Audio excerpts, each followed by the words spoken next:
watching Thrifty Kaniffy. Hello everyone and welcome to Thrifty Kaniffy. Well, today I've got a new series for you that I haven't looked at. This is the Desert Fox series, the third series in the Fox line of knives from Ryder. We had the Red Fox and then the Arctic Fox. Now we've got the Desert Fox. So we've got a nice little fox head on there. He's kind of cute. And then we've got the Desert Fox logo here, the Rough Rider spelling. This time as the RI. And look at the side here, we've got that logo again with the back-to-back R Rough Rider logo. On the bottom of the box, we've got their slogan, always high-quality handmade pocket knives. Country of origin is China. And of course, we've got the cancer warning. On the side here, we've got the website information. And the model number here is RR2304. Inside the box, we've got the logo at the top, a little baggie that the knife came in, and the felt line cutout. Fits in there nice and snug, and that magnetic style close. Here is a look at the Copperhead. This measures 3 3/4 inches closed. So right in that ideal range for me. I really enjoy the 3 3/4 inch size. Fits very nicely into the medium Rough Rider slip, which I highly recommend. After some treatment, they turn out really nice. Takes a little mineral oil and just leave it in there like a bath for a couple of days and you got a really nice sheath. But that's just an ideal size for me. I really enjoy that size carry. It's much like the sow belly, which is one of my favorite Rough Rider patterns. And the Copperhead is a, the close top of the heap style pattern for me. Probably in the top 5 easily. But you have 2 blades on the Copperhead. You have a Skinner blade in front and a clip blade in back. But before we get into the blades, let's look at the exterior here. We've got black and orange layered micarta with the fox shield there inlaid, which is also made from micarta. Nickel silver bolsters on either end here with the thread and the pinch. And we've got brass pins holding that handle down and some orange underliners, which you can see at the edges here and then along the bottom. So the bottom here we've got stainless steel springs with brass liners. And again, you can see that orange underliner that runs the length there. Now this one got a little bit of gapping, not perfect. You can see a pretty decent sized gap there. Wasn't super happy to see that. These are generally better built. I think I got a little unlucky with this one. And there is a little minor defect here. I don't know, it's like glue coming out through there where the underliner is not flush against the liner. So yeah, some minor defects on this one, but again, this is a $14.03 knife from Chicago Knife Works, or if you would prefer to buy it on Smoky Mountain Knife Works, $14.99. But really cool layered micarta there, and it's this very subtle but a very good looking design, and just layering goes back and forth between the orange and the black. That inlay is really nicely done. Nice smooth transitions across the length of the handle. I'm not feeling any of the pins there, and really only just kind of feel the difference in material from smooth nickel plated bolsters there to the more rough micarta, but no stepping or anything like that. Smooth along the top and bottom edges, which is always nice. You don't have that harsh 90-degree edge that you do on many knives. Springs are nice and smooth, the length of the knife in the closed position. You don't fill any of the liners. Again, just that gap there, that kind of bugs me a little bit. Wish it wasn't quite so bad. But 2 blades on the Copperhead. You have the Skinner blade in front and the let's take a look at that. So we've got satin finish on this blade. Nice nail nick on there. The swedge at the top. Kind of give you the idea of the profile of the blade there. Nice satin finish on it. Flat grind. And just a really well-shaped Skinner blade. And there's a look at the edge there. Looks like it's pretty evenly done. Maybe a little bit heavy towards the tip. Not too bad. Yeah, a little heavy at the tip, isn't it? But not too terrible. These are 440A stainless blades. This is the older style blade material that Rough Ryder is using. Look at that back-to-back R tang stamp. And a good look at that satin finish on the blade.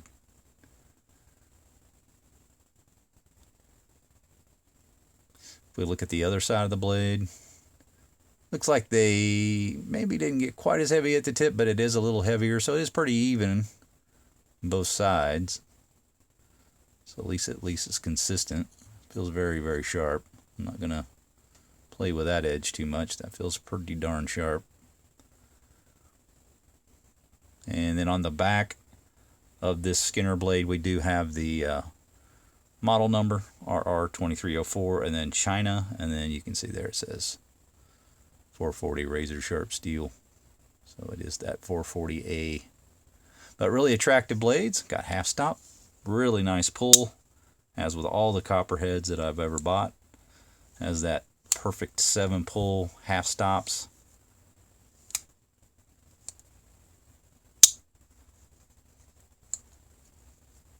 Yeah, and just a really good audible lockup in both positions. So I'm really happy with that. Comfortable in the hand, 4-finger grip.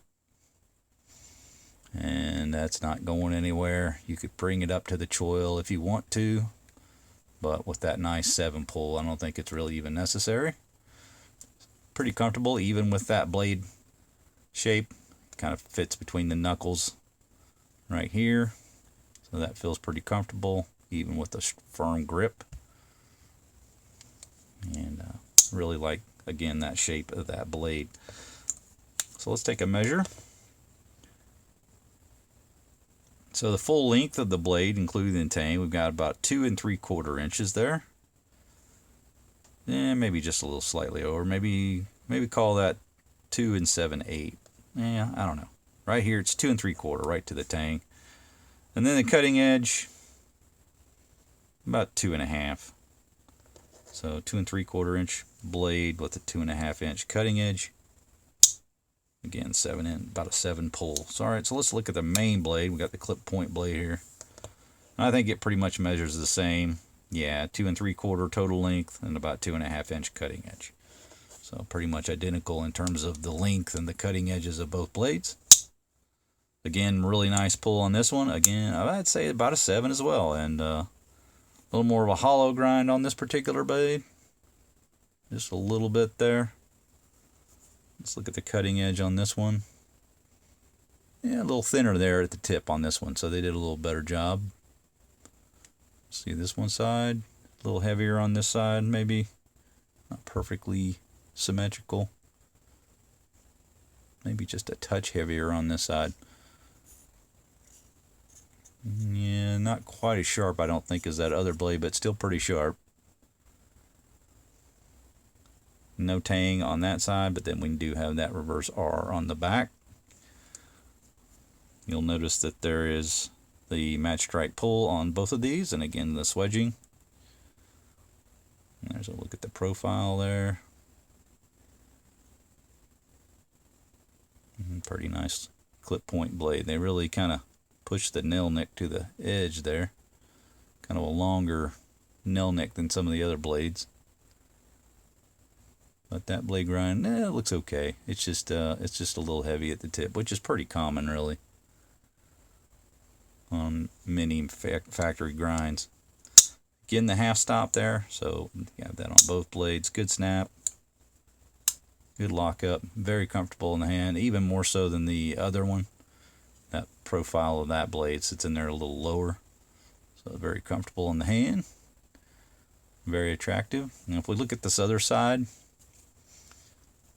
check that. I don't really feel any stepping there. I just feel the thread and the bolster, and that's really all I feel.